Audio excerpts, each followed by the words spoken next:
আল্লাহর সাথে জড়িত পাপ তো সহজেই মাফ করা যায়, কিন্তু আপনি যখন মানুষের সাথে জড়িত পাপে যাবেন তখন মাফ নেবেন কিভাবে? মনে করেন এক ভাই আরেক ভাইকে বললো যে তুই চোর, নাউজুবিল্লাহ। এখন সে বেচারা চুরি করে নাই, কিন্তু আপনি বলে ফেলছেন, কথাটা মুখ দিয়ে বের হয়ে গেছে, ওর মনে আঘাতও লাগছে। এখন বেচারা আপনাকে মাফ করে নাই মনে মনে, কাল কিয়ামতে ওর হক না দিয়ে আপনি পুলসিরাত পার হতে পারবেন না। আল্লাহু আকবার। আল্লাহ পাকের ইনসাফ এবং বিচার এত সূক্ষ্ম হবে। কত সূক্ষ্ম আপনাকে আমি একটা হাদিস থেকে খালি বলি, 1 মিনিট। একটা শিংওয়ালা ছাগল, ছাগলের শিং আছে। দুনিয়াতে একটা ছাগলকে গুতা দিয়েছে, ওই ছাগলের বেচারা শিং ছিল না। মানে একটা শিংওয়ালা ছাগল একটা শিংহীন ছাগলকে গুতা দিয়ে অন্যায়ভাবে। আল্লাহ পাক কিয়ামতের দিন ওই শিংহীন ছাগলকে শিং দিয়ে বলবেন, তো গুতা দিয়ে প্রতিশোধ নিয়ে নাও, বদলা নিয়ে নাও। তাহলে বলেন তো আমরা আসলে জান্নাতের পথে হাঁটতেছি সত্যি সত্যি কি? নামাজ রোজা হজ যাকাত তো চলছে, ঠিক আছে বুঝলাম। তো মানুষের সাথে জড়িত হক কিভাবে মিটাবেন কিভাবে? এই যে একটা পণ্যের ভেজাল দিলেন, ওই যে কি বলে ওটাকে, কি মিশাই জানি, ফরমালিন, না ফরমালিন। এই যে মিশাই ব্যবসা করলেন, এই যে কতগুলো মানুষ ক্ষতিগ্রস্ত হলো। ধরেন যে লাখ লাখ মানুষ খেয়েছে, বেচারার পেটে সমস্যা হয়ে গেল। আর আপনি কিভাবে পার পাবেন কিয়ামতের মাঠে? আমাকে বুঝান। মাপে আপনি কম দিলেন, ঠকালেন বেচারাকে, ওর হক ছিল, পার পাবেন কিভাবে? বেচারাও কিছু করে নাই, অযথাই তাকে অপবাদ দিলেন এবং সারা দেশের সামনে ওকে ধুয়ে রেখে দিলেন অন্যায়ভাবে। এখন আপনি পার পাবেন কিভাবে?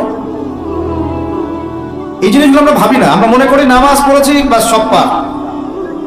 মানুষের সাথে জড়িত হক এত সহজে মাফ, বলেন আমার সাথে, মানুষের সাথে জড়িত হক এত সহজে মাফ হবে না। কি করণীয় তাহলে? ওই যে যার সম্পদ নিয়েছেন তার সম্পদ ফেরত দেওয়া, যার মানহানি করেছেন তার মান সম্মান ফেরত দেওয়া। এখন যে মেয়েটার মান সম্মান হানি করে ফেললেন, এই যে মেয়েটার ইজ্জত নিয়ে নিলেন, এখন কি হবে? কেমন করে ফেরত দিবেন?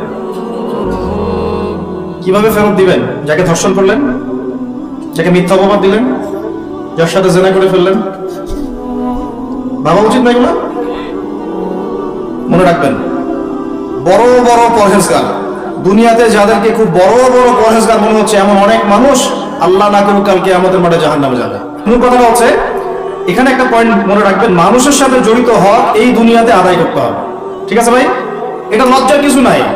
অন্যায়ভাবে গালি দিলে বলবেন যে ভাই আমার ভুল হয়ে গেছিল, আপনাকে গালি দিয়ে ফেলছিলাম, আমাকে মাফ করে দেন। টাকা নিয়েছেন কারো, ফেরত দেন নাই, দিয়ে দেন সামর্থ্য থাকলে। ওকে না পেলে কি করবেন? তার পরিবারকে দিবেন। তার পরিবারকেও পান নাই, বেচারা নাই পৃথিবীতে, তাহলে তার পক্ষ থেকে সদকা করে দিবেন। তওবা ইস্তেগফার করে ফিরে আসেন, আল্লাহ পাক তৌফিক দান করুন। আর যারা ব্যবসা করতে গিয়ে মানুষকে মাপে কম দিচ্ছেন, মানুষকে হারাম খাওয়াচ্ছেন, বলছেন টাটকা জিনিস কালকে রান্না করছে হুজুর, 3 দিন আগে বাসি তরকারি খাওয়াই দিলেন, একটা কি খাবেন এটা নিয়ে কথা বলতে গেলে তারও 2 ঘন্টা চলে যাবে। খাবেন কি? সবকিছুর মধ্যে ভেজাল দিয়ে রেখে দিচ্ছে। একটা সবজি খাবেন তার মধ্যে ভেজাল দিচ্ছে, মাছ খাবেন তার মধ্যে ভেজাল দিচ্ছে, একটা কুরবানির গরু কিনবেন তার মধ্যে গরু মোটা তাজাকরণ করে মোটা ফুলাই দিচ্ছে। খাবেন কি? দুধ খাবেন? মুসলমানের দোকানে খাঁটি দুধ পাওয়া যায় না, হিন্দুর দোকানে যাওয়া লাগতেছে। এই হচ্ছে অবস্থা আমাদের। দিন কায়েমের কথা আমরা যে বলি না, আমাদের তো নিজের ভিতরেই দিন কায়েম হয় না এখন। আমাদের নিজের আত্মার ভিতরে আল্লাহওয়ালা মানুষ যারা বাংলার মাটিতে আনাচে কানাচে আছেন, তাদের সংখ্যা নিতান্তই কম। ম্যাক্সিমাম আমরা নিজের 3.5 হাত দেহের উপরেই দিন কায়েম করতে পারি। আল্লাহ পাক আমাদেরকে কথাগুলো বোঝার তৌফিক দান করুন।